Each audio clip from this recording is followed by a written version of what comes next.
Hello, radiant woman. You. Well, today I want to talk about the art of receiving, because receiving is the key to living an abundant life. Right? Because here's the thing, you can write affirmations, you can do your vision boards, you can reframe your thoughts and beliefs all day long.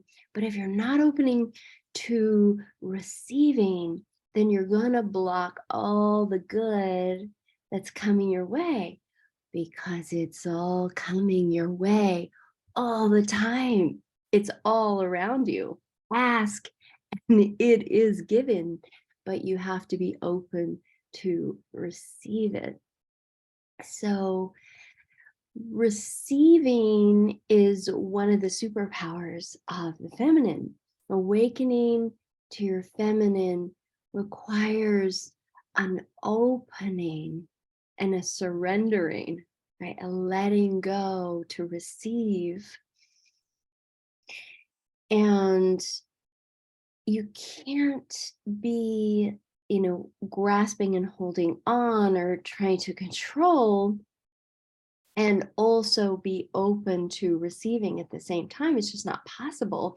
And most of us as women have been in protective mode on some level for so long, for centuries actually, that we don't even know what it means to open and surrender, to be able to receive, right? As women, we've been conditioned to set our own needs aside, to sacrifice ourselves for others' needs, and neglecting our own needs, right? And this has been, just built in. It's built into our DNA, because this is how our mothers, our grandmothers, our great-grandmothers, our ancestors functioned in the patriarchy. So these defense mechanisms are built in, and it takes time to, deconstruct these built-in defenses, which keep us from being open to receive. So I'll never forget, it was October of 2018, not that long ago, when I realized that I was blocking my own abundance. It was at a beautiful retreat in Mexico that I had signed up for last minute. And it was the first day, and I was walking down this jungle path to get to my little hut. And as I passed this luxurious pool, there was this woman, and she was stretched out in this open posture, and her energy was so just bountiful. It was like she was soaking in the goodness all around her. And it was like she was the goddess of abundance itself, right? She was just open and receptive. There was nothing closed about her, and I couldn't help but to, really stare her way. Like, I was staring at her, because I was just like taking it in, like, what is this? It just looks so blissful, and I was on vacation. I was, you land in a beautiful place, and you're just sort of beginning to take off, the layers of your everyday life. And so I was stepping into the jungle and really starting to like let it in, and just seeing that vision was just really profound for me. And it turned out this was the same woman that I that I had an appointment with to talk about my intentions for the retreat. And, you know, I didn't have any intentions. I was invited last minute to this retreat. And, when they talked about, setting an intention, I just wasn't sure what that would be. I felt like my life was pretty good. Things were going well. And I sat down with her to talk about it. And, I ended up just kind of starting by talking about my life, what my life looked like. Excuse me. And, um, as I was talking to this woman who was just like the goddess of bounty, like she might as well have been wearing a flower crown and a, silken robe that like draped into infinity, right? So as I was talking to her, I could feel my words kind of being reflected back to me. You know how that feels when you become aware of your own voice? It's like you're no longer in the moment. Instead, you've come outside of the moment, and then you're like kind of self-conscious. I was very self-conscious, very aware of how my story was landing on her. And the experience was like, fingers on a chalkboard. It was very uncomfortable as I could really feel I was experiencing the difference between she and I. And, as I was experiencing, I noticed myself like wanting, like I felt she had a secret, and I wanted, I wanted more of what she had, right? And oddly enough, she reminded me of a woman. Actually, she reminded me of several women I've known in my life, but I was thinking of one in particular. And my experience of these women was very similar. They kind of rubbed me the wrong way. But this woman was a woman that was a colleague of mine like 20 years before in Chinese medicine school. And she was too like very kind of in the moment, very present in the moment, laughing and just taking in all of life. And it's like, you could tell that she really saw the world as her oyster, right? Like it was all here for her. And Chinese medicine school was no small thing. It was pretty intense, and Chinese culture is very, regimented, and the professors were, there was an expectation of, showing up, being alert, doing your work, doing well, performing well. Felt like part of the culture. And she would always show up like at least 15 minutes, sometimes 30 minutes late to class. And she would walk into class and just with this like kind of gliding in, like, maybe waving to someone in the class. Hi. And we're like involved in some serious business, right? We've all got our textbooks open, like we're paying attention, like this is serious. And it was like, she was like, hi, and like she was very voluptuous and just like really like this beautiful goddess, though I didn't see it that way at the time. In fact, it really infuriated me because I was in this role of like being the good student, being the people pleaser, and trying to get it right, and knowing that the professor, didn't appreciate the tardiness either. So, I'd had this kind of controlling, like the controlling part of Kathy was like out and alert and just like, no, this is not okay. Just my judgments were out.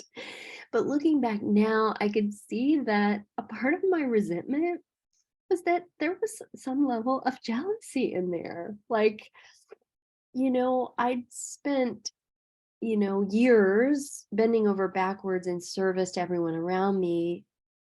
And, I had no idea how to do it another way without feeling, guilty or wrong somehow. So here I am in Mexico, having signed up for this retreat last minute and sitting in front of this feminine goddess divine. Um, and after I finished talking, she reflects back to me. I don't know exactly what she said, but it's something like, what you're describing to me sounds very masculine.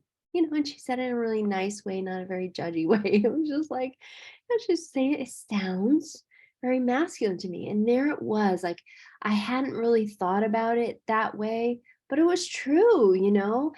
I Here I am in this luxurious environment, the jungle, the flowers, and the peace.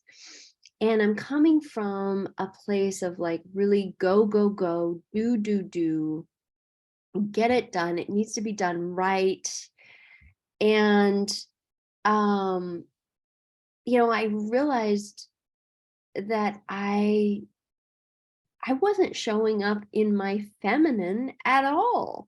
Without knowing it or identify it in that way, I wasn't allowing that part of me to come to the forefront. I wasn't receiving what life had to offer, right? I wasn't thriving. I was striving, which is very masculine. In fact, not only masculine, because masculine is like the container, the provider, but excess masculine is this over providing, overdoing, overachieving. And that's what I was functioning in. That's what I was taught, on some level, that if I'm going to, survive, I got to get going. I need to like swim really hard and make it work. So after this conversation with feminine goddess divine, let's just call her, um, I was clear on my intention. I wanted to get in touch with my feminine. I wanted to get in touch with my feminine. So for 7 days of deep work in ceremony, I was receiving visions, and I got to step into the experience of what it looked like and what it felt like to be open to receiving, to be in that receptive feminine mode. It was so beautiful. It was so beautiful. But after I left the retreat and came back to my normal life, I everything kind of shut back down, for lack of better terminology. Like I shut back down. I couldn't figure out how I could possibly exist in this open receiving mode of surrender without everything falling apart. I mean, seriously, I had a business to run, right? And that girl I was talking about in Chinese medical school, she got kicked out of school, like she got kicked out. So, there was this thought of like, how does this work? And I felt like, there's definitely, I'm missing something. I'm missing something because surely I'm not meant to be in this extreme masculine role. And I do desire this open, receptive, you know, mode. It felt so good. I like had to figure out how to get back to this. And, I kept hearing all these things, on social media, etc., talking about, um, that you don't have to, like, it's a myth that you have to strive to get what you want. You can be, you can just arrive and be, and it'll all come to you, like law of attraction, just be it, and then it'll all unfold, and so I tried out different modes, like I was interested in, like, what do I've always been a student of life, like what am I not seeing, like what do I need to know that I don't know, like clearly I don't know something, and I want to understand. And so everything I was trying was taking me into this, to the opposite extreme, into excess feminine, like the woman laying by the pool, like just in this receiving mode, not lifting a finger, and that wasn't working. And after quite some time of experimenting, what I have come to is that, it's actually not healthy to be in the one extreme or the other extreme. We're meant to have both. I know it sounds obvious, but having the masculine online isn't a bad thing. We want the masculine online. Our masculine energy, right, is necessary to hold everything together. We need that to hold everything together, but we don't need the masculine, shutting us down and keeping all the goods out. That's what we don't want, right? In intense protective mode, which I feel like, because of my own childhood experiences, but also from the collective experience that women have had in society in a patriarchy for thousands of years, there has, and rightfully so, been a lot of shutting down and keeping stuff out, and not a lot of opening to receive. So what I've come to discover is that it's necessary to nurture this balance between my masculine protector and container that supports my feminine flow. And so cultivating practices that support and nurture both to come online. So there's this beautiful dance between the masculine and the feminine, which needs to happen inside. And as that gets nurtured inside, what I've come to experience is that I'm more supported by life all around, and I get to enjoy the process, which is the point, right? We're not meant to just, create and not be a part of our creation. The creative process should be enjoyable, should be fun, so, and what it requires to get the creation into a form, whether that creation is a business or it's art of some kind, or whatever it is that you're trying to go after in your life, it does require a container. That's a real thing.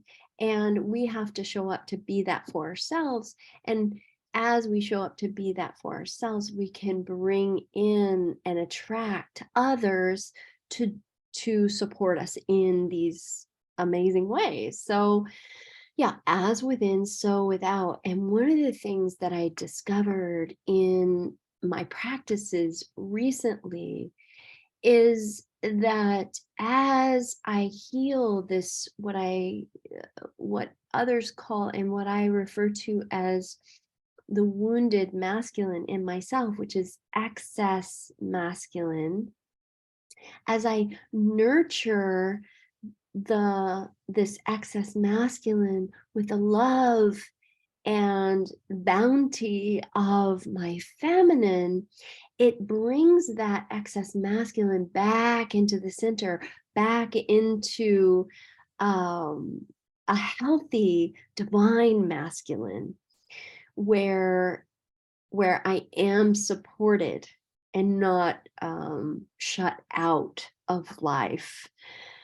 So yeah, this is such a huge upgrade to the ancient martyr story, which I have carried for years about being unsupported and alone, right? I had no idea that I was actually the one that was keeping that story alive in me. And as I heal that martyr story in my own being, I'm doing the work to heal that martyr story in the world.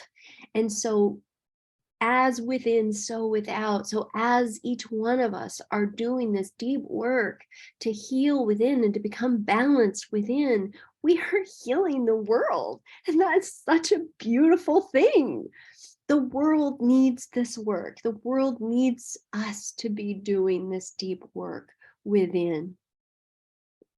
So every day I light my candle for the masculine and for the feminine. And I sit and feel that balance between the two, and I invite those two to dance. And this is the work that I do with my clients. This is the work that we're doing in the Heroine's Journey program, which is halfway through already. And I want to invite you to do this work with me also. So if this work is calling to you, I would love to hear from you. So you can visit my website and sign up for a discovery call too, and we can just chat about what's going on for you in your life. Where are you feeling out of balance, and where are you wanting to bring balance back into your life? And yeah, let's chat about it, and we can find out together if we're a good fit and if you're a good fit for coaching at this point in your life. Or maybe you're interested in the next round of the heroine's journey. We shall see. And as for today, I'm sending you all the love and peace, and may you experience so much grace as you move throughout your day. Peace and blessings.